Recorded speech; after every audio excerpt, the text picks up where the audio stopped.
All right, ladies and gentlemen, here we go again. You know what time it is. It's time for Beyond the Rift, starring I'm a Cutie Pie, the world famous, the world class attack damage carry, former Team Dignitas All Star, who's played in every tournament known to man. And then joining me on my right today, he needs no introduction, but introduce yourself anyways. I'm Scarra, guys. I played on a team with the monkey on my left. We did great. We went to Worlds. Let's not talk about Worlds, what we did there, but we did something. We And played then in now I'm Korea. here. Dude, we played Yeah, in we've been Korea. in Come Korea. We've on. been to Ukraine. We almost died in Ukraine. Honestly, I've been all around the world with this boy, and we have a lot of experiences, and we like to share them with just you guys. Yeah, with just you. You in the chat. You right there watching us right now. So let's get it underway. But before we do that, why do I always say that? I need to stop doing that, but before we get it underway, Discord live Q&A on Beyond the Rift. So we like to do a little question and answer on Beyond the Rift. Scar, you want to give them a little rundown of how it works? No, you don't, because I'm the host. So what we do is we get people on the Discord, and you guys ask some of the best questions we've ever had the privilege of answering. And from both of us, I want to thank you guys for asking these amazing questions that I always find myself so intrigued to answer. The inner mechanisms of Twitch chat's brain just always fascinate me. So if you guys want, you can hop on the Discord right now. We're going to be doing a Q&A at the end of the stream. And shout out to Bloody. Got me these nice headsets. Scar's rocking those nice headsets too. They make some killer gaming peripherals. And I love them. But let's get it underway. Scarra, are you ready for some Beyond the Rift topics? All right, we're gonna do a quick fire round where we don't mix anything up because we didn't do a quick fire round. But let's get it underway. Topic number 1, dude. The new Decay system in ranked means master and challengers have to play a lot more games. Is that good or bad? I love this change. I'm playing on, so I have 4 accounts in Challenger right now, and I hate it. Like, I want to try my best in solo queue, but God, do I hate it, because as a streamer, being good doesn't matter as much as being entertaining. And the thing is that you just run into queue times. Like, as a player, this goes for any Challenger player, they'll tell you, you just run into queue times the higher you get, and you just like, I don't know how you can even play this game if you're like 800 plus LP, because you probably have like an hour-long queue time every game. But I feel like if this change works how it's intended to and it makes people play, I'm so ready for this. But how do you feel? I think it's really good. But the thing is, it's like, I feel a little bit bad for people who can't play a Dude, lot. fuck those people. You either spend your life devoted to Riot Games or you just get out of Challenger and Master, dude. I mean, oh, like, the thing about this system is I think it's really good. Like, I definitely agree. I like the bank system. I think this is a good incentive for you to like play, and you can still wait like a good 2 weeks before you have to play again. Overall, I think everything is great about it. The one problem I have about this is this system, if they do continue with the system into next season, which I think they should, I really think this is a system that would promote stuff like monthly rewards, or like every 2 months have an award as well. Small stuff that really helps incentivize the player for sticking. Actually. Yeah, in Challenger. Like, at the moment, though, obviously there's only like 2 months left till the end of the season, so it's fine, because the reward is the end of the season reward, and they got like 6 Challenger prizes yet to be announced. However, in the next season, which I'm assuming they're going to keep the system because it's great, I like the idea. Problem is let's say there's like a month where you have to go do something. Like, not me, because I just play this game all day. But like other people who like have schooling or like go on vacation, I don't want to keep them tied to their chair. I don't want to keep them like chained to the game. Do you think it's really that bad though? 1 game a day? I feel like that's like nothing. Like, if you're playing League of Legends and you're at a Master Challenger level, who plays 1 game a day? Well, It's more like the idea is that like if you did get to that point and you want to go do other things, I respect that, because you've already invested the amount of time to get to challenger. However, spending like being forced to play a lot, uh, I can understand for more casual players, not me, because I'm Yeah, but hardcore. do Like you I just really play all think day. casual players are master challenge? I mean, all right, I've played against some really bad master challenger players, but I know that they're putting their heart and soul into it, playing a lot of games. I feel like there's not that many of them that's like, I'm gonna play one game a day, dude. I'm gonna take it lightly. I'm just doing I, whatever. I actually I know I completely agree. So maybe I'm just talking about the very very small minority. But regardless with about this, I think that okay, the system's great. Completely agree with you. I want to make the people on the ladder play more, so the queue times, match quality goes up. Hopefully, that's the ideal situation. I just think that this really should develop in a way where you're rewarded more on like a shorter time basis for being able to have this kind of upkeep. Like I hope going to next season that they give you rewards every month. Like, oh, you stayed it around, did have this. What kind of rewards do you want? Like skins, or because if they're just giving out like the stupid ass icons, just keep that shit right. Don't even give me like that stuff's insulting to give to The, me. I don't know. Like at some point I just think having some RP would be nice, because people who play this Oh, game a lot are RP would actually be a great reward. Yeah. right. So it's like okay, if you're able to maintain challenger, you can get like $20, $50 with the RP, and it's like yes, it's for a very small amount of people, but these are your most passionate, your most dedicated, and the most Come or on, highest performing most players. passionate. There's people in bronze with like, there's that bronze Okay. Dr. Mundo with like 5 million games played on Okay, him. some of the most passionate players, because you just don't get the challenger playing like a small amount of games. Yeah. I mean, do you think this is gonna disincentivize smurfing? Like, I, Uh, as a player with 4 accounts in Challenger, I don't know if I'm gonna actually care enough to upkeep them. Like, this is the first time where before, like when the season first started. I mean, there's a lot of people still where people just grinded out games and then they just camped the spots. And there's so many people like that right now, even where they don't even have the dynamic preference badge on them because they haven't played 20 games. But now that this thing's coming out, I'm not sure if I'm gonna be able to like force myself to maintain the accounts because it is an investment. I think though, I don't think you can do that. And for me, I've only ever had 2 accounts. So I think two Wait, accounts you is only fine. have 2 accounts? Yes, because Riot Holy. Games won't let me legally buy or purchase a free Dude, level 30. dude, we could do a whole thing on this. This is dumb as hell how you can't buy that shit, but go ahead. But yes, because they never gave me the option, and I am a good Law-abiding summoner. citizen, yeah. Yeah, law-abiding citizen. I don't break laws. I never really found the heart to grind through like a bajillion games of bots. So I've only ever played on 2 accounts, even though there's been a lot of seasons where I always thought that I think it was back in season 3 where there are only 50 slots in Challenger. Mada had 3 accounts in Challenger, and he had three in 3 separate roles. So you play jungle, AD, and Oh yeah, support I in remember Challenger. that. And Yeah. I was just like, I always remember that. And I'm just like, that guy is such a monster. So I'd like to have separate accounts for each individual role. However, just being able to get the accounts to 30, let alone like the runes and the champions, I kind of crushed that dream a long time ago. So now I only have 2 accounts where I just play kind of multiple roles on. But yeah, I would. I think being able to upkeep a lot of different accounts, it sucks for those people. I know a lot of people who have 4 or 5 accounts. Super Metroid has 7 accounts in Masters He right has now, but 7 accounts? yeah, he has an unbelievable amount of accounts. Jesus, dude. I'm sure they were all legal. Wait, No are one they has all ever bought Vi accounts. only also? Yes, they're all Vi only. Oh, for the most part, from what I understand. I don't know.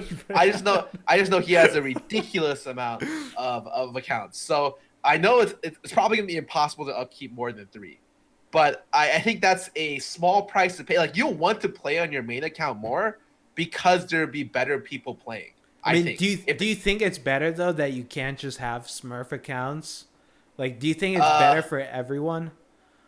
no, I would love to be able to have Smurf accounts, but I think that the Smurf accounts should be there not to like to play on if to what you call it dodge or just camp the ladder essentially, you should only have a Smurf account, or you can have Smurf accounts for other reasons, like playing different champions, or like you don't want to be like, or you don't want to be public, or any of that stuff. But I think having a Smurf account to dodge queue timers is the thing that Riot's trying to target with these changes. They're trying to make sure that you want to have the fastest queue times with the highest quality matches. And I think this Decay system does a good job of being able to do that at the expense of people who have 3+ accounts in Masters. So overall, though, do you love this new system? Like, I'm so happy that Riot did this. Like, God, dude, I want to just see someone at Riot and just give him a big old hug, dude. Big sloppy kiss. I'm really happy they did this. Even though it even came very, very late in the season, but I think we have about 2 months left till the season ends. I think in 2 months, that's a lot of days people have to play. Like, this will force people on the ladder I can't to play. wait to see the ladder, dude. Dude, someone should screenshot the ladder the way it looks right now, because that shit's gonna change completely. Like, there's so many people that just camp spots. Yeah, I do not think, since you're not able to camp anymore, I'm really interested to see how the ladder shifts in the next couple of weeks, months. Do you know? So this is just. Do you know if the system's working right now? Because I was playing today, and I don't. It says that there's a banking system in your league tab. I don't know if it works or when it works. I am really confused, and so I'm hoping it'll all sort itself out. There might be some hiccups where people just randomly start losing LP, and that would suck. However, over the period of the next 2 months, I'm sure everyone will understand the system as it plays out. But yeah, we both agree. This system, good job, Riot Games. That's the thumbs up from both of us. Next topic. So we were asking people on Twitter, or Scarra was asking people on Twitter, what should our topics be? We got a suggestion from the one and only Sim is a God. He says, Scarra, teams are flying out to Korea to practice. How important is it to boot camp there? From both of us, because we both played in OGN, dude. We got down for, how long was it? 2 months? I don't remember how long. Yeah, it was like a month and a half to 2 months. I just remember Dom almost died out there because his stomach couldn't handle the food, and he had like hospital problems. So like we almost like sacrificed him at the expense of us playing in the region. However, it was a great experience. I think the solo queue there is exceptionally good because all the best players in the world play in Korea. China plays on Korea. Koreans play on Korea. But do you play on Korea? Do I play on Korea? Okay, all the best players minus us. And so with that in mind, I think that their consolidated talent at the top of the ladder is insane. And so you're only going to be playing against some of the best players in the world. I think that's so nice to play against. One of the bigger things is I don't think people would mind too much. But honestly, the ping difference going from 60 to 8. God, yeah. Cutie, talk to me about ping. That is so much of a difference, dude. Like, people tell me they watch like Koreans play and they're like, Jesus, Cutie, they're so good. Can anyone on North America hope to ever have a chance of matching this solo queue player in Korea? It's like, dude, if you had 8 ping, you could probably look this fucking good. Probably not, but like, having low ping is such a big difference, and as a competitive player, it's even more of a difference because on Tournament Realm and on stage, you play on like no ping, so you want to be able to practice in an environment that's basically the same as that. I think that the only place you can do that is Korea. Like, I don't know what the ping's like in Europe and China, but I can't imagine it's as low as in Korea. So you're basically just only going to play there if you really want to focus on improving on like the big stage, because you can't do that in North America. In North America, pros are playing on like, what do they play? What do you play on? You play like 100 ping? No, I play on like 65. And like people will say like, the jump to 8 to 65 isn't that big. But Hell no, dude. That shit's huge. Like, you don't know the difference. So you don't see how much of a difference it is until you're like able to utilize the difference in the ping. So like, if you're bronze 5, no offense to any bronze 5 viewers, dude, but if you're playing on 8 to like 1,000 ping, it probably makes no difference to you because you're gonna int anyways. But like a challenger player playing on like 65 ping and playing on 8 ping is like, that shit's huge for you. One of the things that people don't realize is also just the idea of a boot camp means that there aren't any other factors in play. You only just focus and grind on the game. While you're in the States, you got gaming houses. Maybe you got girlfriends. I know a lot of teams have players which have girlfriends. They're not allowed at the boot camp. So like all you do at the boot camp is literally you eat, play, sleep, wake up, eat, play, sleep Isn't every that what single most day. teams do now, though? Yeah, but there are distractions, you know. I think in the States where once you're in Korea, once you're in this environment where like everyone's even closer together, you know that you can just focus your mind on one single thing, which Yeah, I is mean, when not we were in going to a Korea, I game. loved it, dude, because we were like all so we had our bedroom to the left, and then we went out of the like apartment building, and we went into like the next door down, and that was pretty much our gaming station. All five of us just like huddled in this tiny ass room with like five computers. That stuff was great. Like I think boot camp is great also because it's just like it's a nice environment. I don't know, like for me personally, it's just a change of pace. It helps like to stop burnout because I don't know if it is from just me, but playing against some of the best just makes me it's like, yeah, dude, I want to get better. Like when I play North American solo queue, it's like who the hell are these people? Why the fuck are these guys in my games? I saw that last game you played, Kitty. Is that I what you did mean? too. God, man. Like those kinds of games, you play them and it's just like, damn, dude. If only I was in Korea right now. Like, I think Korean boot camping, though, is like, it helps a lot of players. I don't think every team gets the most out of it because you have to, like, go into it really focused and really determined on improving. And if you have that, like, haha, let's just have fun attitude, you're not getting everything out of it. And I mean, like, I don't know how Korean teams work. I remember when we played there, like, some of them refused to scrim us because we were too Yeah. good. No. Okay, this is what happened. So at the time we went to Korea, we were playing. I think in OGN season 2 or 3. So we went there. The first week we went to scrim and we went to scrim. I think MVP at the time had 3 different teams. Back before sisters teams got banned. So we wanted to play their best team. We did. We played like a couple games against them. We got smashed. Wait, tell him about the Draven though, because it just came out. Wait, I don't remember that. So you have to tell them about the Drake. I picked Draven, and then I shit on them completely, and then they banned it, and then we all fed our ass off, and then they just stopped playing against us. Yeah, okay. So their best team, we played against their best. This is the first week we were there. We played against their best team. We got destroyed. Okay, so now we play against their second team. Okay, we play against them. You know, we're still losing. It's not like we're losing 90% of the time. Yeah, but they're we're like losing kind of 70. competitive, dude. Yeah, it's like okay, and then so they stop scrimming us, and then we go down to the third team, and then we're like splitting even for like the first week, and then after the first week, we're like, you know what, we were sandbagging the whole time, so we start beating the third team like quite easily, and then we start moving back up the ladder to be able to scrim the better teams, and that's kind of I feel like how it worked there, at least for us, was that if they'll play against you, they'll give you a shot. But if you suck, you're not getting another shot. Not unless you can prove that you're good enough to warrant it. So I've heard the same from like Samsung, from SKT. You play like a best of 3. If you're not good, then they're not playing you again. And I think that encourages you to even want to play. That encourages you to want to play so well in scrims because you have to impress to get scrims against good teams.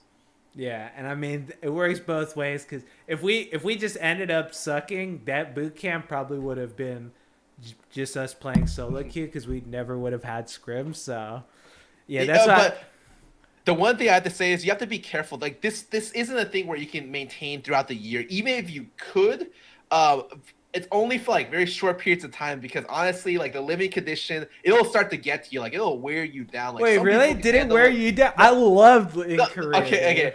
I loved it, but like, I mean, I'm not normal. Like, I still love playing the game after 6 years, and I talk to people out there, and they don't have the same level of like, I don't want to say passion. They just don't like the game as much. Who was like it? some days Who doesn't they'll have love the the passion? game. Everyone I talk to, Who's like everyone? most even like a lot of pros I talk to are just like I only like playing like competitive or like I only like playing in certain situations when it lines up. And maybe some days they just hate it. But like I don't know. I always felt like I was the weird one out because I just enjoy the game, not on another level, just I guess more consistently than most people. And like you're also weird because you like the game too, and you like the game Yeah, pretty I'm much as fucking much as I weird for like the liking game. League of Legends, man. What a weirdo this guy is. He likes playing League of Legends, man. Oh, you know what I mean, right? Like you'll talk to people you know they don't like playing the game, but they Oh do. yeah, dude, you can see, dude. If you want to know someone that doesn't like playing the game, look up like players that were like competitive before and are like fucking D5 now. Those are people that don't like playing the fucking game anymore. But I know what you mean. So you think Korean boot camps? You think it's a necessary thing to take it to the next level? I think it's really, really good for the players. However, there are downsides, right? The downsides being it's like an investment from the organizations. They have to spend like $100,000 to fly people out, pay for all the food, pay for all the equipment, make sure they have this place set off for like a month or two. That's a lot, or like sorry, a month. That's like a lot of money to just throw down every year to be able to do that just for a month of play. You And what saying if you it go? ain't worth it though? I'm saying that's one of the cons. Another thing, and something that people don't really realize, is I talked to Tony about boot camping in other regions. He actually told me that for MSI, them and TSM were scrimming a lot of the other teams, and at the time they were scrimming and like smashing these teams. However, the more they played against them, the more that they were able to kind of understand their play style. Because MSI was at the time where like North America had a very specific support meta. They were the only region running Soraka, and then when they like the other region saw Soraka for the first time, they're like, "That's a dumbass champion." But then like they kept losing to it, so they're like, "Wait a second, maybe the champion is just really good." And so we get to see, or like if you boot camp, you get to see more play styles throughout the world, but they also get a better read on you. So that's like, and that's actually a pretty big con because talking to Tony, like a lot of the teams didn't want to go to Korea, but they have to because every NA team wins. So if you're going to Worlds and you're not in Korea right now, you get no practice. No one is staying in the region. And so because of that, yeah, it's not even, it's like a necessary thing right now. It's not even like, is it okay? It's like, oh, if you're playing at Worlds, you gotta go. Yeah, I mean, I think boot camping's pretty important too. It definitely has its cons. Yeah, if you're not in love with the game, playing the game like boot camping's pretty rough. If you're not in love with it, it can be pretty hard. But yeah, boot camping, you gotta do it, dude, if you want to be competitive. Let's move on to the next one though. My man, Tenny Kuhn, he asks, if you had to give one statement on how to win games in ranked, what would you say? Dude, okay, I give this every time. I get this question so goddamn much. It's actually ridiculous. And I give this answer. It might sound like a cop-out answer. You can tell me how you feel about it after I say it. But Okay. being positive really does make it so you win. Like Riot gives you that bullshit all the time. Like positive players win 30% more games, or negative players are a really bad thing to have on your team, or some bullshit like that. Dude, I'm telling you, if you're a positive player, it will help you tremendously in winning games in ranked. My answer to this when it comes up, I have a bunch of different answers. So whatever the day is, kind of feel like I throw out one from the bucket. But my main answer is if you lose in ranked, it's your fault. Every game you lose is your fault. If you're blaming your teammates, you're wrong. Sure, they messed up, Sure, if you're 5-0 and your rest of the team is 0-15, that means you have the chance to carry. Your team can't do anything, right? If they're 0-15, why do you have expectations of your teammates at that point? So if they play bad, why are you surprised? Like I always think every game is your fault. And I too, I'll be the guy who gets frustrated. My team isn't playing too well. Maybe sometimes I'll call him out for being Diamond 4 like a stream I was just watching. Woo! Do that shit all the time to get the fuck out of my game. But in the end, it is all on you. So if you think of it with that kind of mentality, yeah, like you're the deciding factor in every game. You can't influence other people because they're not playing with you all the time. The only sole variable that stays the same is you. So if you can make yourself better, then that's all that matters, right? Like it's so many times, dude, that I'll have people be like, yo, cutie, this guy on my team, he was just so bad. He couldn't do anything. It's like, dude, if you play enough games, you're gonna probably play against someone just as bad as that. If you can't beat them, then you deserve to have that dude on your team and lose that game. Like, you just have to. The only thing you need to worry about: am I playing well enough? Like, if you watch any top tier player, or even like decent player, they're not like. I mean, there's a lot of players that are like, dude, my teammates suck. Fuck everyone. But like the best of the best will like realize, damn, I made a mistake. You find me, I say it so often on stream.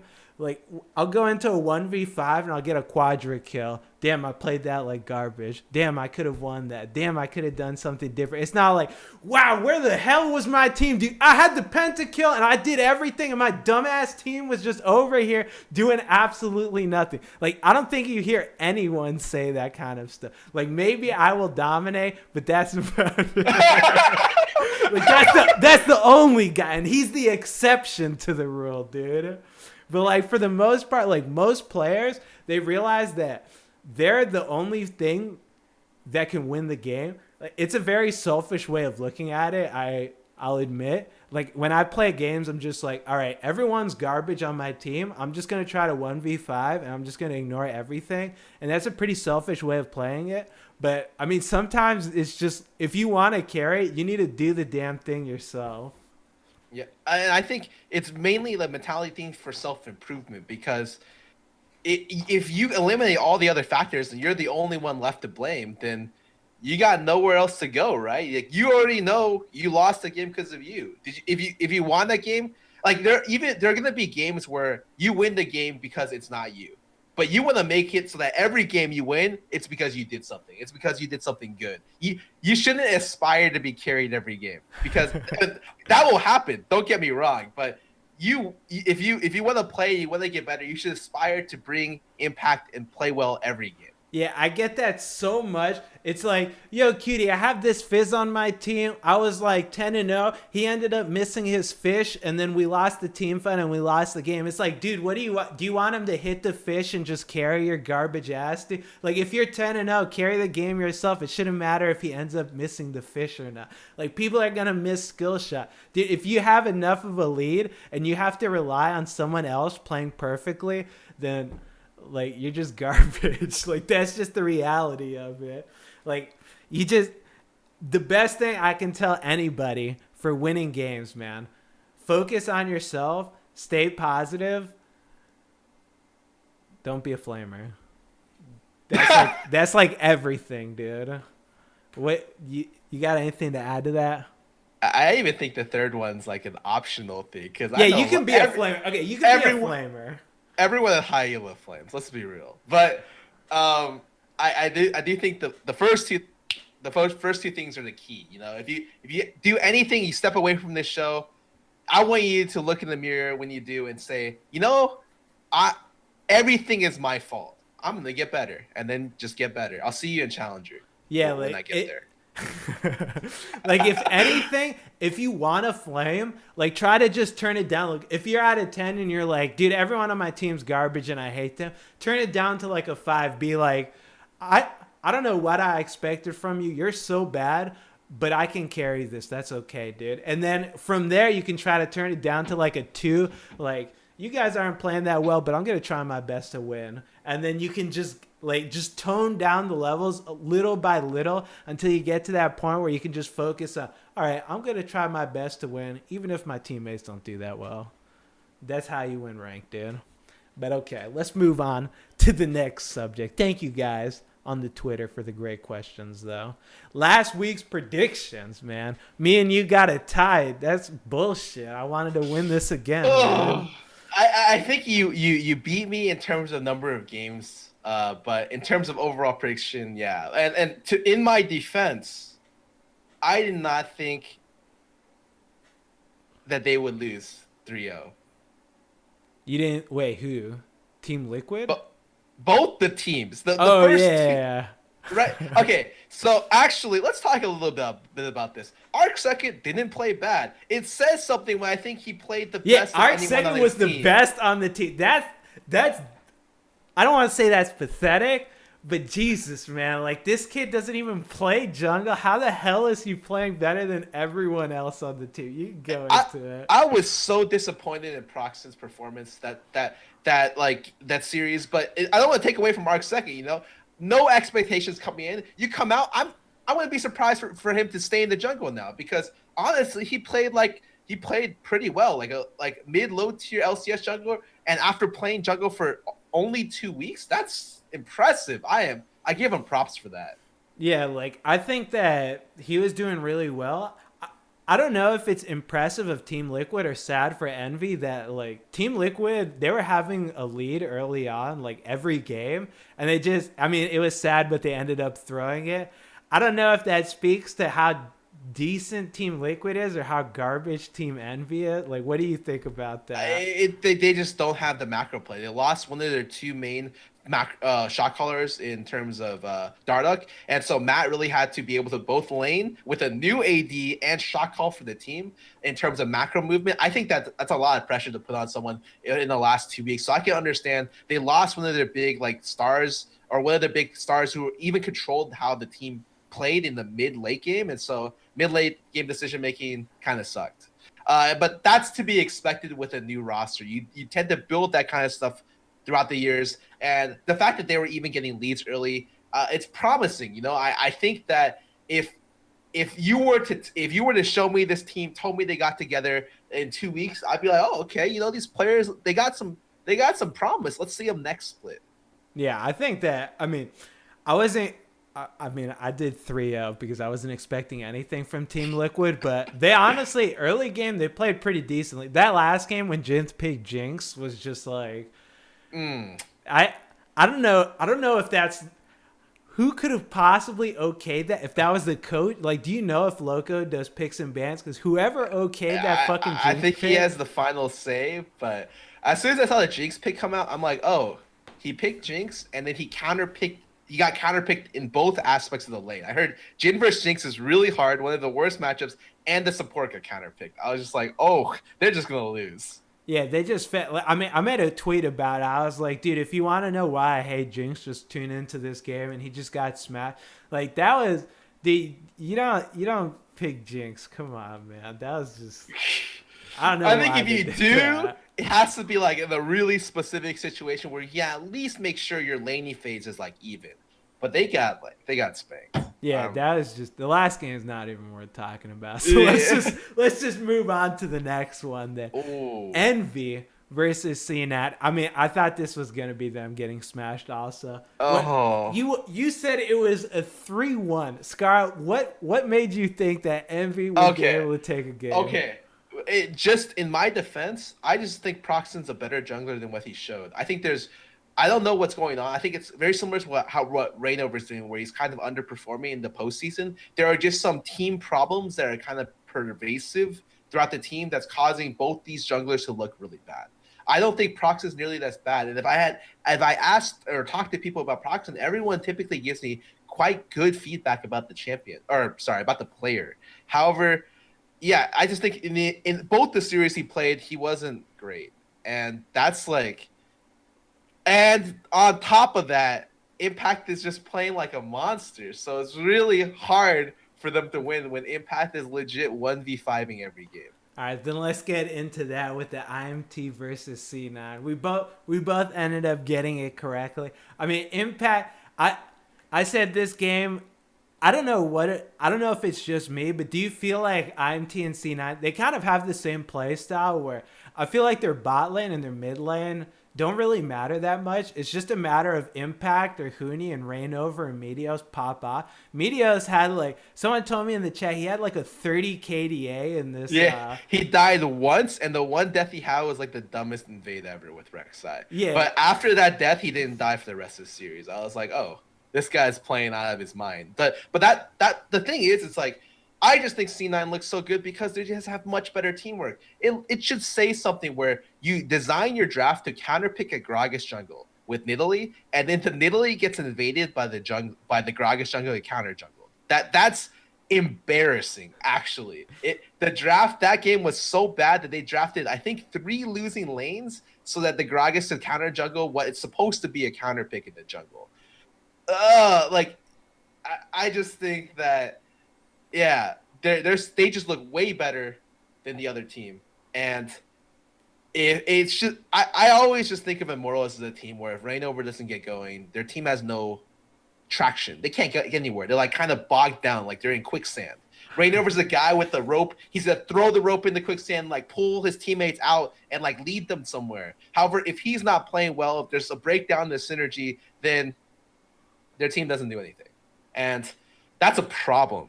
Like a huge problem that I guess people start understanding their play style and really when they improve toward the end of the season in both seasons, it feels like Immortals kind of drops the ball. Yeah. All right, then. You're saying all this about Immortals. Then let's get it underway. We're gonna do a little something. So there's no upcoming game. We're gonna spice it up a little bit. We're gonna get a little controversial chat. You guys might not like this, but we're gonna be going into roster swaps. So our first one, Apex Gaming.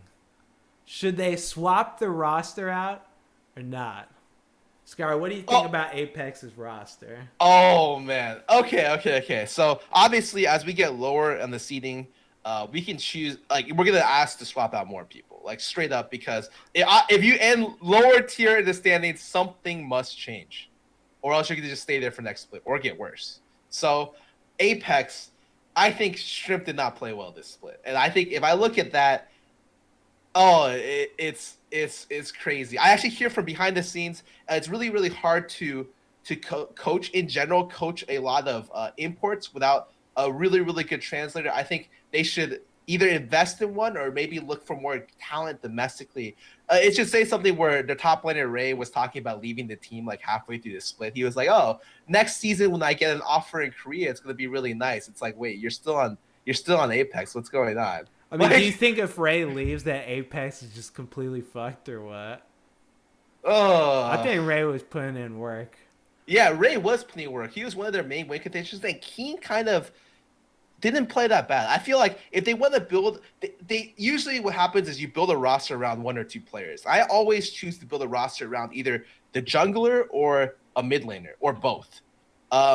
Ideally, you want one who understands the game at a very high level, because if you only replace one, you want him not only to play very well, but also be able to enable your team to create good rotations, good macro play in the mid and late game. A good example of that is Echo Fox Froggen. I feel like doesn't really have. He's a great player, but he needs someone to help enable him because he doesn't have like super great shot calling going into the mid late game. But I don't know how it is with Apex. Honestly, I can't even tell. I think their jungler should be considered in consideration, but it's really awkward because I feel like their top laner is just going to leave. Like he essentially just says their top laner is going to leave. So they're going to get what? Top jungle. I think Keen's probably been like their rock. But it's like hard for me to Keen say. X Special dynamic. Does X Special do calls on that team or? He said he didn't, and then at the very end when they were winning a lot, he did. Apparently, like I don't know. I've when you have a lot of shot callers in the team, like sometimes they clash heads, they butt heads, and maybe that's what's happening behind the scenes. It's really hard to say. Apex is one of the teams that's hardest for me to analyze looking in from the outside, and so definitely something needs to change. And I do pinpoint like, okay, I don't think Shrimp had a great season at all. In fact, I think he was a little above Hard, and then Hard's not even in the LCS anymore. So you'd say aside swap from that, out the jungler top laner? That's who you want to swap? I think the top laner is just leaving. So okay, top laner's just gone then. I actually think that Saint's not a bad coach. Like he at least understands the drafts under like pretty well, and understands macro, like getting his team to get better in terms of rotational macro play. And I think that maybe if he had to work with a roster that was easier to coach, like maybe not having like multiple languages, maybe an all English roster, he would like the roster itself would be able to be better. So you want to get rid of imports? Maybe keep Keen, and then like the rest of the two consider like English speaking players, not even non-imports. Like you can import from like Europe or something, but I think that they just need to at least they're probably going to lose at least two players.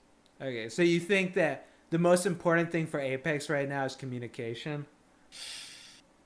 I just suspected that it would help with the ability for Saint to take control of the team, but I don't know if that's what's gonna make them be a great team. You know, because you do need a level, like a standard of talent to be successful. Yeah.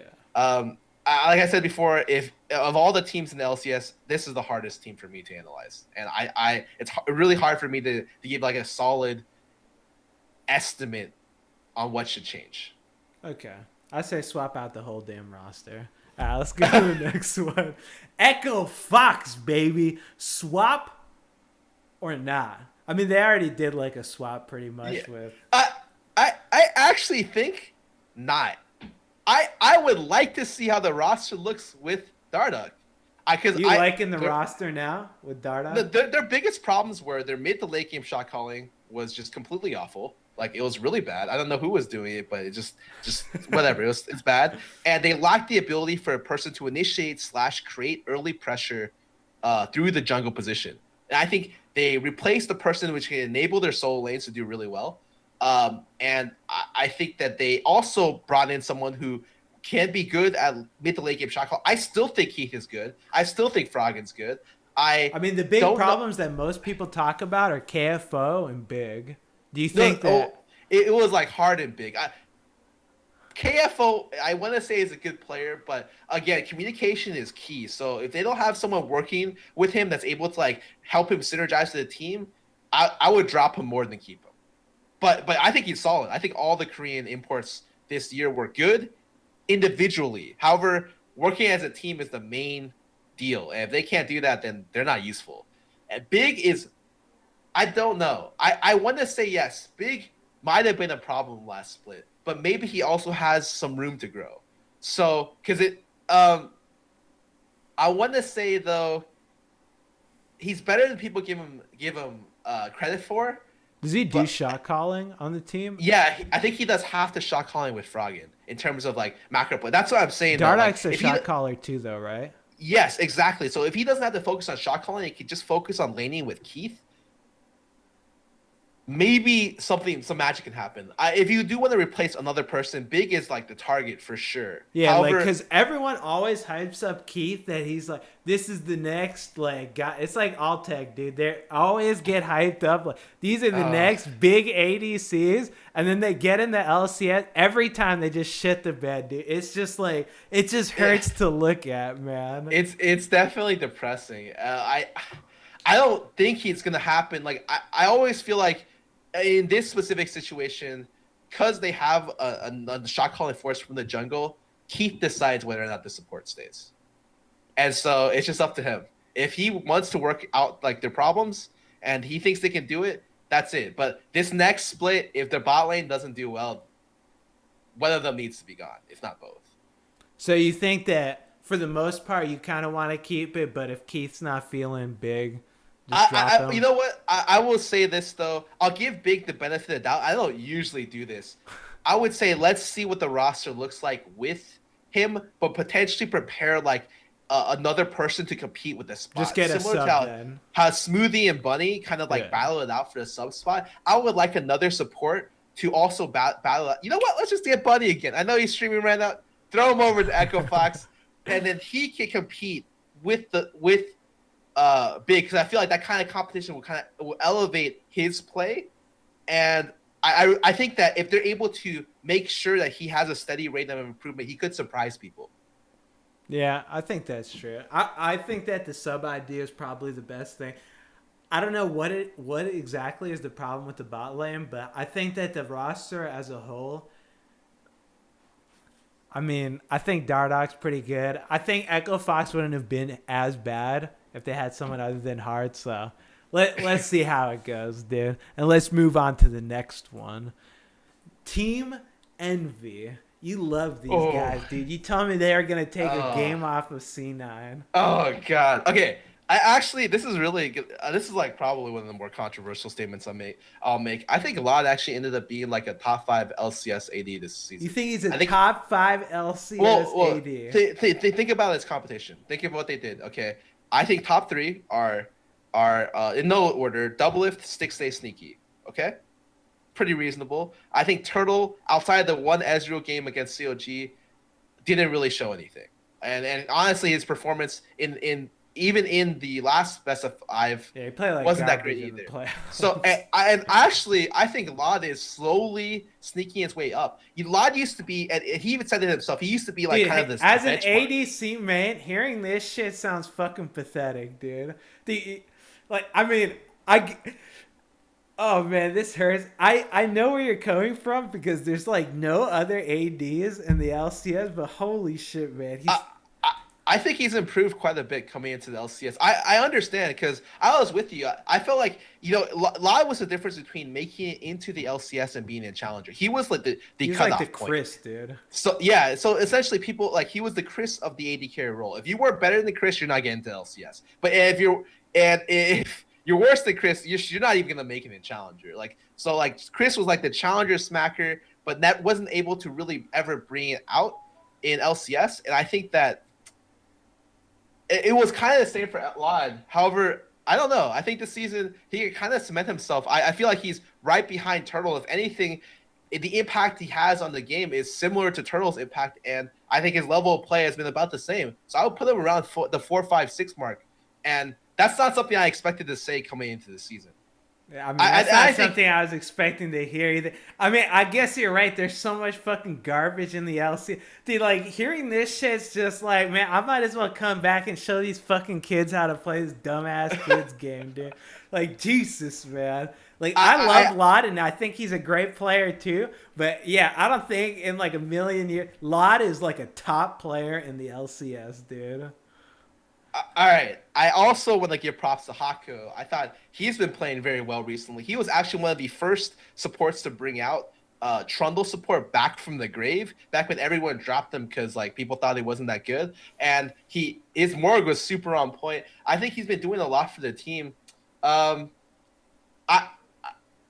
The thing is, I don't know what to do about this team because it's so strange. I want to say they should just hire support staff that better can connect the two pieces of the team together. So their bot lane is their English-speaking duo, and the 3 people on the top side are all Korean, and so and the coach is Korean, and so I feel like this. And Wait, from what I was told, the coach speaks English though, right? Yeah, kind of. But from what I understand, a lot of stuff gets lost in translation between the two. If they're able to connect the two pieces together, and maybe find people like everything I'm going to talk about today is how to build a better team. I don't really care about the individuals. So I think, especially from there, and they need someone who's able to connect the two pieces better. Additionally, if I were to choose one player, yeah, sure, Seraph didn't look good against Impact, but no one's gonna look good against Impact. He's literally playing like he's a top 5 top player in the world right now. Like he's playing that good. And throughout the games, I thought Seraph and Ninja did a lot to make it work. The thing is, Proxen usually enables them to play very, very well. However, Proxen's really, I thought, been playing one of the worst on the team. If I had to swap someone out, it would be him. You'd want to swap out Proxen? Potentially, yes. That's the person I would look at. I think the roster's okay. I don't think they're better than C9, obviously, but yeah, maybe it's the coaching staff. Like, I don't know anything about the like inner workings of Envy, but I feel like they have like an okay. Do their Koreans speak any English? Seraph does. Ninja not really, and Proxen not really. Like, it's like they can get along. But I remember talking to Lod. He's like, yeah, one of the times I was with them, like we went out to eat and like they spoke Korean together, and like I had my earphones in. I'm just like, that sounds miserable. Yeah, that sounds like an awful team environment. Actually, yeah, let me just swap out the roster then. That's miserable. Like, how do you play as a team if you can't even like talk to each other? Yeah, so that's why like I'm fairly impressed they've been able to work together with this kind of multi-language team, especially without any kind of like they have a translator working with them on site too. However, it still feels like they're two parts of a piece, a whole. And so I hope that in the future they can connect themselves together. Well, if they're two parts, what would you get rid of, the English part or the Korean part? Because I feel like they're a decent team. Yeah, they're a decent team. The problem is you can't get rid of the English part because then you have no people native the country. They can't play in the LCS. Yeah, so I you guess have that's to keep true. it. So that with that in mind, it's like it's okay to import. I'm not against imports. However, you have to find a way to be able to bring them together into the team. I think play teams who really invest in the support staff not only have like a really really good coach and a really really good translator and the ability to bring people together. I thought C9 display is an excellent example of the ability to do that. And yeah, I think that Envy should really find. I think it's just support staff, and maybe if you want to take someone out, it's Proxim. All right, fair enough. Let's go to the next one then. Let's go to Team Immortals. Oh man, this one I'm just gonna go get rid of the bot line, dude. Just throw them in the trash. Just find someone else. I love this team's core. I mean, I love Pobelter. I feel like he's okay. He's not a star player. He doesn't really do anything, but you're not gonna get a better mid than Pobelter. yeah, you're not gonna get a better mid than him. Like he's good enough. Even underperforming in the playoffs, I still think he's top 4. Yeah. And that should say something about how good he plays as the only native English player. North American baby, player. Let's go. Yeah, in the mid lane role. Like I'm mid lane, so I know firsthand that role is taken up by import slots. But I think Pobelter is by far, like, in a way, like, very, very talented. The roster itself, I have no problem. A lot of people hate Huni. I don't think Huni is the problem, dude. The problem is the fact that if Huni doesn't get going, nothing else happens. Like, do you think that's a coaching staff problem or player problem? I think it's both. I think Huni, the Immortal strategy has always been Huni and Reignover go off, and the rest of the team catches up. They just live. Like, it's not even catches up. They just need to not feed. and every third or fourth game, Pobelter would go off, essentially. However, that's terrible. Like, I understand having one-dimensional strategies. I'm fine with that, But it's just like that.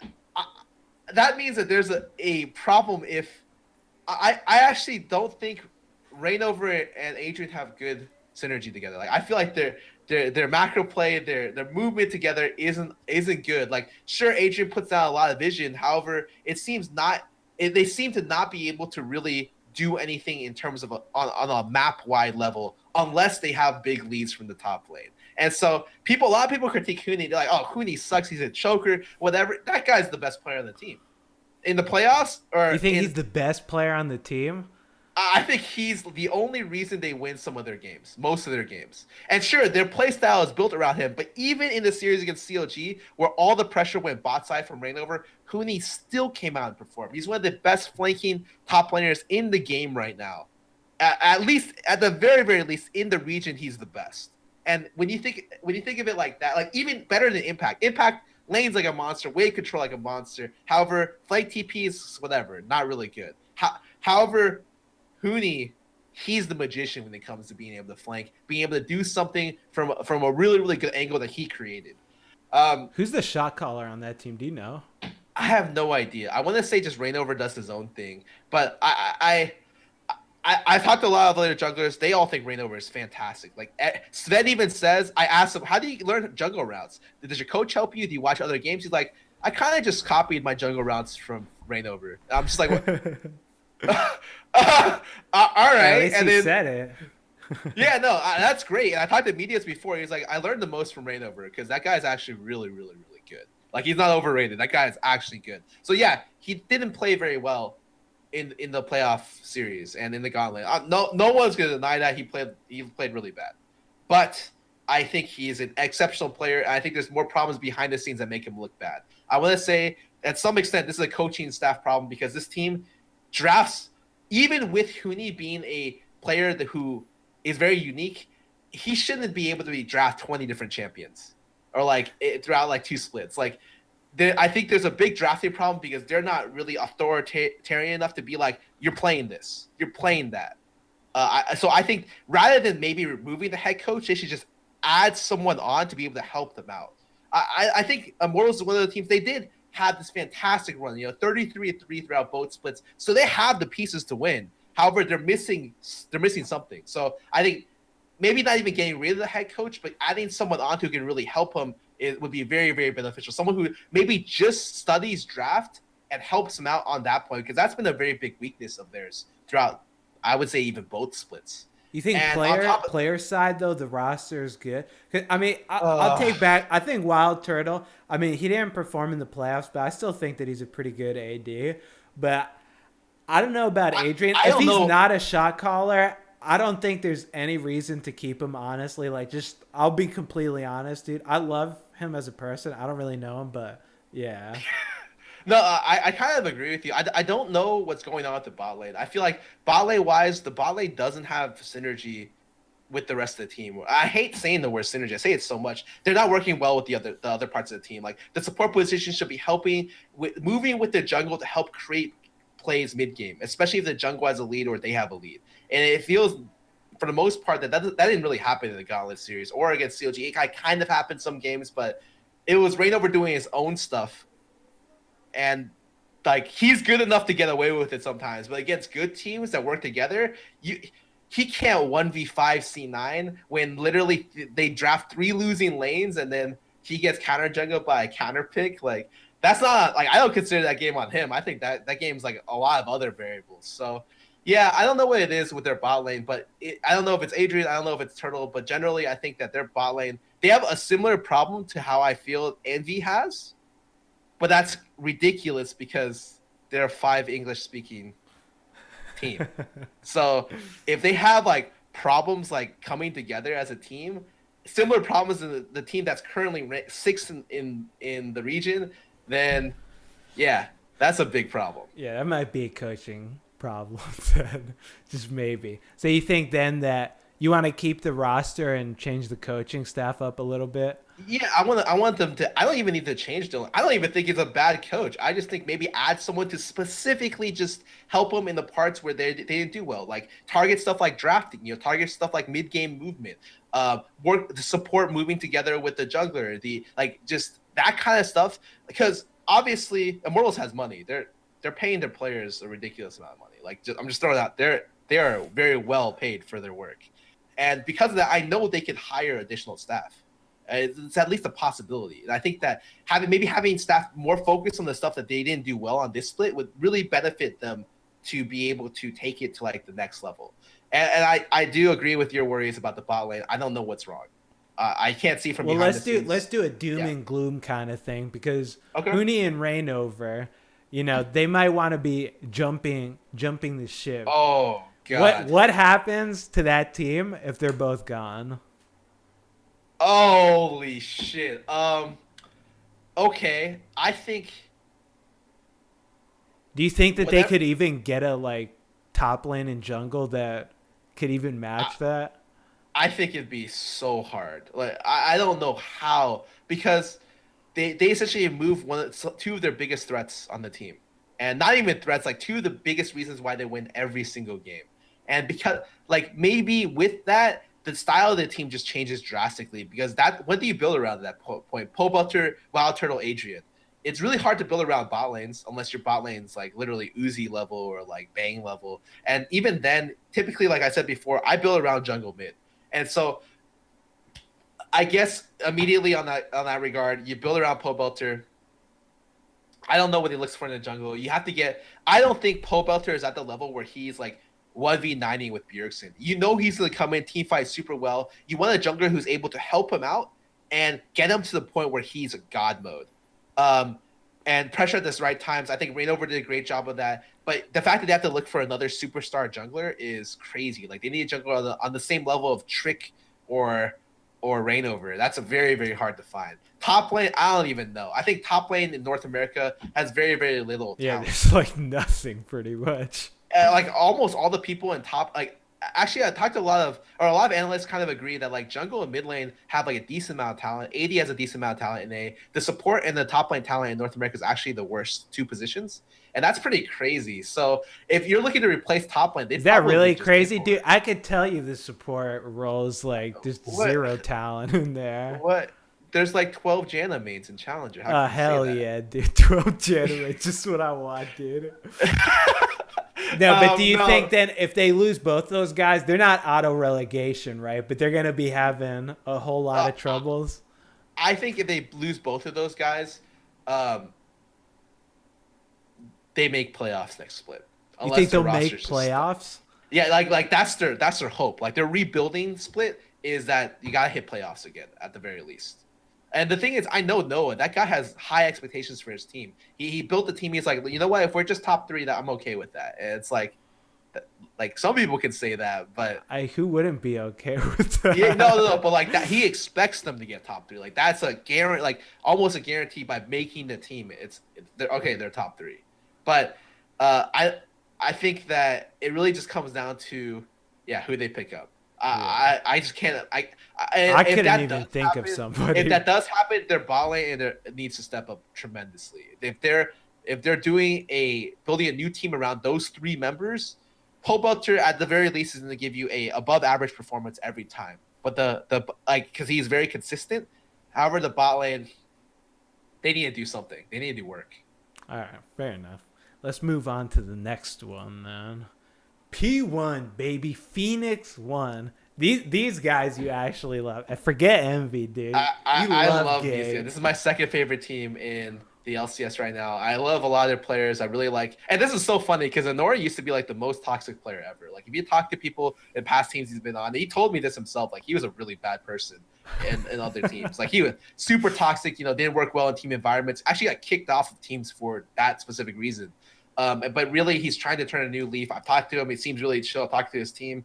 Really chill. I love Gate. I think that I'd like to see more of them because they only really had half a split with their full roster. They added Fixer support, which I didn't think they really needed because I thought Gates playing like literally like second best on this team, third best. I think I'm kind of worried about their top lane position. Honestly, I thought Zig would smash it because Zig has always been like a great top laner in solo queue, but he hasn't been playing very well. And Brandini came in, essentially plays Trundle, and he hasn't really looked super good either. And so I think their top lane position is definitely something that I'm looking at and being like, what happened here? I thought Mash Me is like, he shot calls. That's the really unique thing about him. So it's hard for me to say how much impact he has on that team. But in some games, I think he'll play really well. Like actually, like he'll flash in with Sivir at good times and team fight really well. In some games, I feel like he just plays really badly. And so he's kind of in the middle. I think the spot that's most up for grabs. I actually really like Purian and their jungler because they work very, very well together. Like it says something. And Nori said they have probably some of the best jungle mid synergy of any team in A. And I think they proved that with how well they play together. So like the biggest thing I think to look at would be possibly their top lane because I just don't get anything from that team's top lane, to be honest. Yeah, I mean, I think that it says something that they were the only team to beat TSF. They must have like something within them that they just need to unleash. I want to say just swap out the entire team, but I want to see them one more split too. I want to see how they can do it. If they played the entire split with Inori, I would be able to give you a judgment. All right, swap out the entire team or not. I think for Apex, you cannot be on the ball. I don't think their bot lane played very well. So if you want to sack the entire Apex roster, I can understand that. P1 though, we gave them some time, and they played well during that time. Like if you look at their record, the second half of the split, they'd be ending like sixth place, around six. So that's pretty good. That's way better than I expected on their initial roster. So I want to say, because they didn't play with their full roster the whole split, let's see how they do next split. Maybe consider someone different top lane, and we'll see. All right, fair enough. Let's go into Team Liquid. Ooh, this is the struggle right here. My man, Jinth. And Arc Second, but Arc Second, honestly, I don't know if I don't know if they do you know if they intend to keep him as their jungler? Or? Probably not. I think he's going back in the free market instantly. I think, oh god, Team Liquid, Jesus, they're a team. If you think about the talent that's gone through that roster, like just you can count out the talent. Haunter's been in that roster. Considering Law Pro, Curse Academy, Liquid. They have had some of the most stacked talents walk through at some point those doors and out the exit And they're left at the very end of the split. They were left with a roster of Phoenix, Arc Second, Jint, Mad Life, Lorlo. Of all the people they've ever had on their roster, I think that's just tragic. And that's like a big, like I say, management. Yeah, so we just gotta go straight into, because this is what everyone says: kick Loco Doka. What do you think, Scott? Is it a kick Loco Doka situation? I don't know if they need to kick him. I think if he wants to stay on coaching, I would like someone else to step in and he be there more for the strategic side of things, because I think he understands the game. Like, he understands the draft. However, in terms of taking control of the team and like setting schedules for the team, I feel like and doing like all the other head coach responsibilities, like tackling the future of the roster, and their general game plan throughout the split. I don't know if that's the person I want to talk to. However, I did say this though, or I do say this: I don't know what coaches do behind the scenes. So it's very hard for me to say that. From the outside looking in, I think TL's history is just in general. It's not just been Loco. Like, I think it starts from like the very top. Like Steve, they've never been able to build a roster that's ever been. Yeah, I don't know what Team Liquid's problem. They've been around forever, and it's just like it's disappointment every time. I personally, it's just, to me, they build the rosters around the wrong people every time. You didn't think building around Piglet was the answer? No, because they didn't have the adequate support structure to be able to work around him. Like, they didn't have like, I feel like there's no. Felt like he's a flamer. Really bad. Yeah, he is, and I want to say there's a reason why no Korean team picked him up as soon as he left SKT, because he's got some baggage with him that if you know, and they do know because they scouted him, so they should know what happened behind the scenes.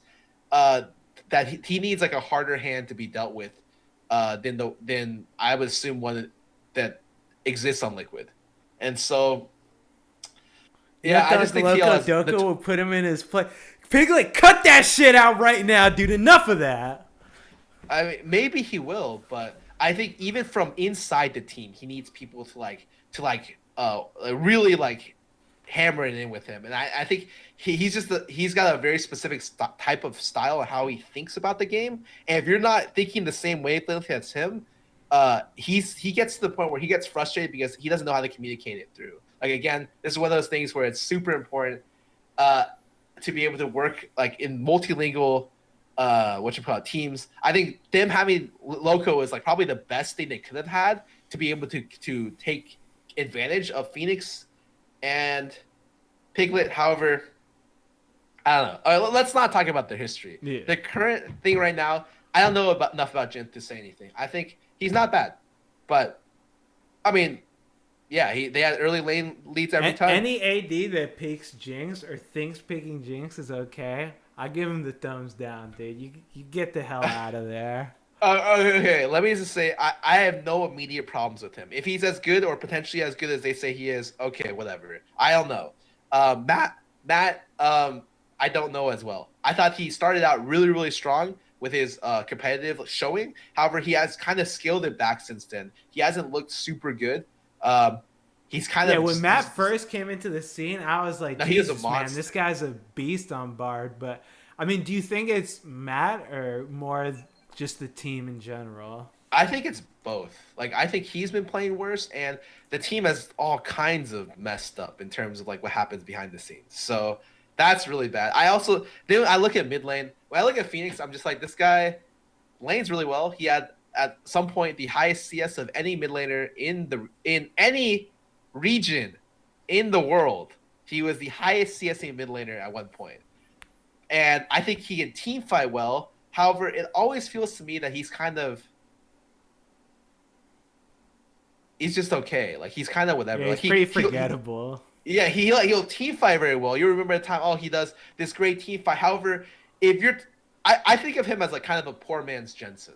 So Jensen, if you notice, he won't really move from his lane much without like maybe the jungle coming with him. But he'll like smash his lane. And like, he's got like some of the best laning mechanics of any mid laner in North America. But his like actual movement across the map to work with his team isn't as good as, let's say, Bjergsen or Pobelter or Huhi even.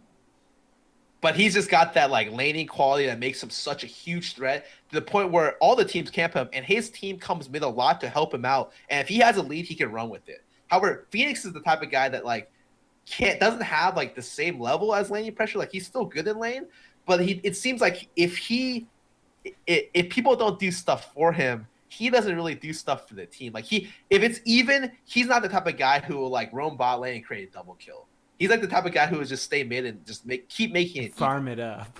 And I think that's like not a good quality I want in the mid laner. I want mid laners who can impact the game more than just farm. Like I don't care what your CS stats are. Like it's cool that you can CS well, but if you're not like winning the game, like I at this point I value Huhi. Like I think Huhi is like number 5 in mid lane because at least even if his execution is bad, he will help his team out and he's getting good places at the right time. Almost always. But I don't get that kind of quality from a player like Phoenix. Like I just what think about Inori then? He exists Inori. Yeah, what do you think about Inori in the top lane? Wait. You mean Lorlo? Yeah, Lorlo.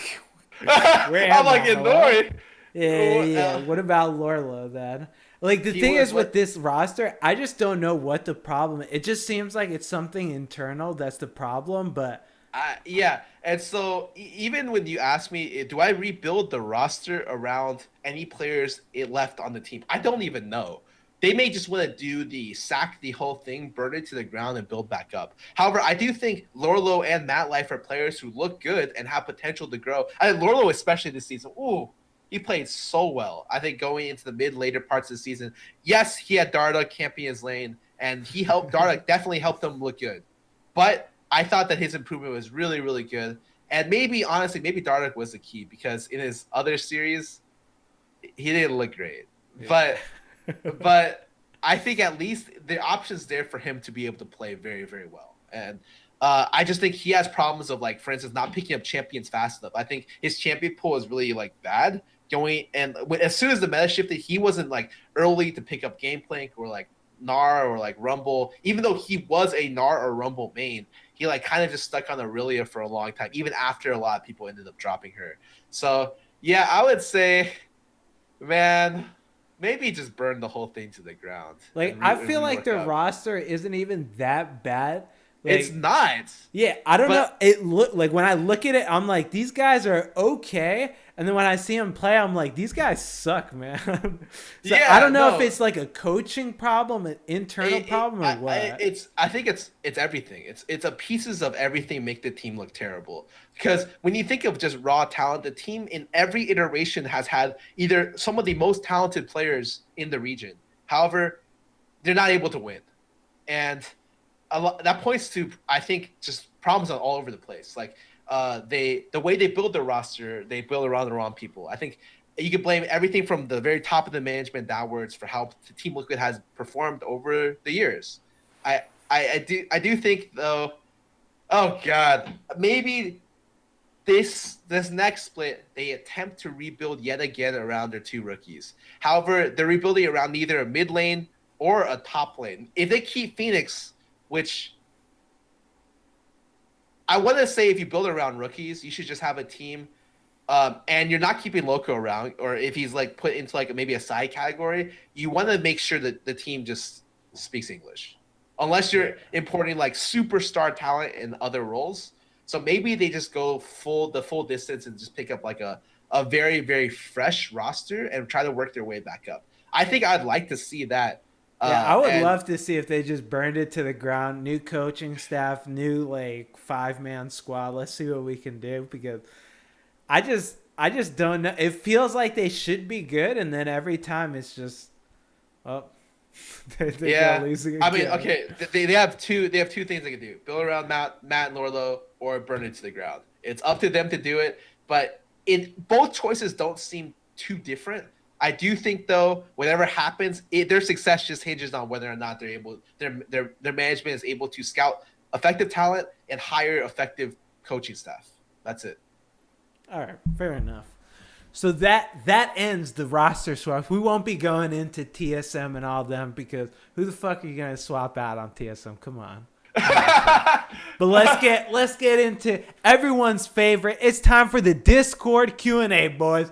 Join us live on Discord. There's a link down below. You're going to want to click that link. It's going to take you to the Discord channel. Scar, are you ready to answer some questions live on air? I'm ready. Scar is ready. I'm ready. Ladies and gentlemen, the floodgates have opened. Let your questions just start coming in. Let me start hand choosing. Let's see. We got some really good questions coming in right now. And let's pick one. My man Chris, dude. Chris, this is beautiful question, by the way. Sky, this one's directed to you since you were a former coach. In your opinion, what do you believe is the most important or valuable trait to have in a coach, whether it be a skill or a personality trait? Oh God. I think they just need to have a really good idea of implementation. So that's the most important thing about a coach is being able to implement ideas. So everyone knows or can identify problems. If you're a problem identifier, you're useless. If you're telling Liquid, hey, Liquid, your drafts don't look very good. Your mid laner's not playing very well. Your jungle is not playing very well either. Of course, no shit. Like anyone could tell you that. However, the difference between actually being useful and being just obvious is the ability to solve problems. And the biggest thing about problem solvers is their ability to implement their ideas into execution that a team can deliver. And so an example of this is back when you trained shot callers, or you trained the idea of really working around Dragon. The implementation stuff to work around Dragon was every single minute, or every Dragons and objectives. Every single minute, we would ask someone to literally say on the team, "What is the next objective? What is the next objective? Oh yeah. What is the next objective?" That's an implementation thing that works. It's not super efficient, but it was at the very, very early. It was even before I coached. This was like the implementation to how to think about objectives and like work around objectives, prepare for objectives better, or just to talk and actively think about it more during the middle of the game. And so I just think the most important thing about a coach is even if they have vision, if they're good with the players, all of this stuff, none of it matters. The most important thing is being able to implement their ideas into executable things for the team. Hell yeah. Crazy Flips. He asked, you guys are talking about English versus non-English speakers a lot during the show. Is it time to get rid of the idea of a team being good that does not all speak the same language? So I guess he's trying to ask, you know what he's trying to ask, Scar. What do you think? Nah, you can be good with multilingual language. Just look at C9, dude. They got Impact, the guy Impact's their best player. And they have a style that doesn't work around him, but they still win. And so it's possible if you look at other iterations, especially in China, like every roster has two Koreans. Some rosters are doing a lot better. You look at EDG, you look at RNG. God, I don't know how to say it. Is it RNG? It's the one with Uzi and Mata. They're working, although not as well as EDG. Like it's possible. However, if you're looking multilingual, you really need to be able to find ways to be able to mesh the two pieces together. And because you're not going to have players who are super motivated or super dedicated to learn English. Players like, for instance, Huni, who's just like, you know what? I can't speak English at all. I'm going to go to Europe and just learn how to speak English.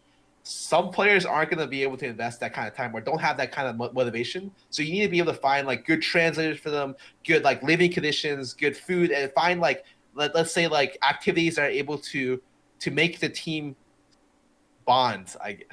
You know what I mean? Come on. I know how you get down, Scar. All right, this man asks, "Oh, whoops! I seem to have scrolled past it." All right. Hello, Oberyn Gate asks, do you think that any of the players that will be invited to the NA scouting ground will actually be picked up by any LCS teams in the next season? I think there's going to be a lot of roster changes. Maybe not a lot, but there's going to be enough where I think someone from the scouting ground will definitely be picked up. What do you think? I don't even know. I think for sure they'll be picked up, but it's a difference between getting picked up. It's not going to be picked up into an LCS team. It's going to be picked up into like a challenger team, more than likely. And Like this, like Matt said, the challenger scene is a ghetto, so maybe he'll never come out. However, it will bring out people like I already know some of the mid laners going. Like I think Tuesday Chicken's going. I'm actually really interested to see how he performs and how a Wait, lot of the other you already players know perform. who's going on here? I know a little bit of the people who's going. Like for instance, Tuesday Chicken's going. I think he's the highest rated mid laner right now, and he's never had any competitive experience. So I think he's like 900 LP, and he's got like 2 Wait, accounts in Challenger. isn't he one of the people who are just camping a spot right now or no? I mean, maybe, but he's got 2 accounts in Challengers. So I'm telling you, like, if you want to go down the ladder and see, okay, who hasn't played competitively, or who hasn't been on a team, even a Challenger team in the last split, you come out dry with a lot of names because, like, Golden Glue isn't eligible to go to this because he played in the Challenger scene, Oh, and yeah. so it's literally like people who have not played a single competitive game. Yeah, you gotta scroll down real far to start seeing people that played or haven't played. All right.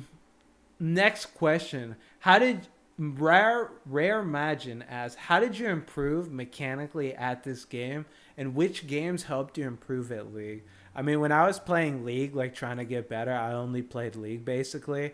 And how did I improve? Just grinding, dude. Like Scarra will tell you, man. Like any player that plays this game, how do they get better? They just grind games over and over and Yep. over again. The thing that happens the most is you really narrow down your champion pool and you just grind away. So when you're practicing for the game, it's completely different. So for a good instance is before I ever played Oriana on stage, I had probably 150 to 200 Oriana games played on like Smurfs and other accounts, just because it takes me a long time to pick up new champions, especially stuff that doesn't click with me instantly.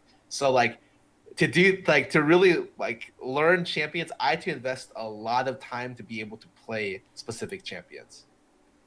Yeah, you gotta like if you want to get better at this game, there's no secret to it, dude. You just gotta grind years of your life away at it. So this man, my man Chimich, asked the hard-hitting question: how do you feel about the RP to dollar exchange rate, Scarra? This man, he said he feels cheap. I feel like I'm not getting enough RP for my dollar. What's your guys' opinion? Scar, should they be giving out more RP per dollar? I think he should submit a ticket to Riot support and really ask them because they're the men, women, people with all the answers. Yeah, sorry, man.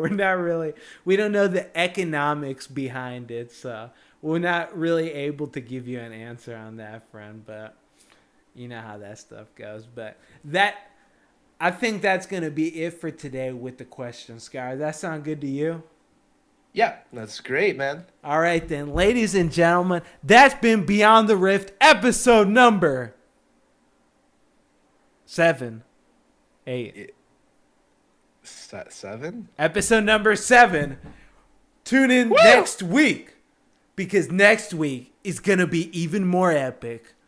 Next week we'll be talking about the group draws that happened this Saturday. Group draws. Ladies and gentlemen, if you want to know about the group draws, and I know you do, there's only one spot to find it. Right here, right now, Beyond the Rift next week, except not right here, right now, next week. But ladies and gentlemen, thank you for tuning in today. I appreciate you guys being here, and I appreciate the sponsors, Discord up above, Bloody down below, giving us a lot of love. I appreciate you guys showing your love in the chat, spamming whatever dumb shit. Everyone's just spamming PogChamp right now. Yeah, PogChamp. Thank you for spamming that stuff. Scar, tell them where they can find you. You can find me on Twitter under DScarra. You can find me on Twitch under just Scarra. I will also be at the LCS every week. Doing interviews. You can find me after the games with your favorite pros on the side. You'll see me and Travis usually grabbing the pros and being like, if you don't interview with us, we'll shoot your family. Nothing really threatening, but, kind of serious. And then you can also, I'll probably just be streaming after this show after I take a little bit of a break. Ladies and gentlemen, you know where to find me. You're on the spot to find me. But thank you, everybody, again for tuning in today. And I hope to see you guys next week. And if you guys can't make it there, that's okay, because you can find it on Scarra's YouTube, or my YouTube. Scar's YouTube first, though. I love you guys. Thanks for tuning in, everybody. And that's it for Beyond the Rift. Peace out, guys.